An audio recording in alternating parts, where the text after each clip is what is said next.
আমাদের পুকুর থেকে বঁড়শি দিয়ে মাছ ধরলাম।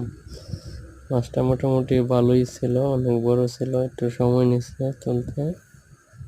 যাই হোক, মাছটাকে তুলতে পেরে ভালোই লাগছে।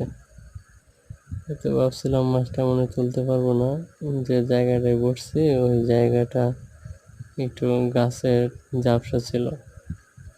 আমার কাছে বঁড়শি দিয়ে মাছ ধরতে খুবই ভালো লাগে। সাথে আমার ছোট ভাই ছিল কাব্য ও মুন্না।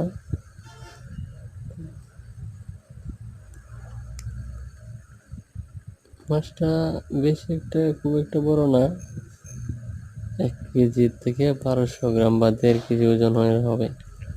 শেষ পর্যন্ত মাছটাকে নিলাম।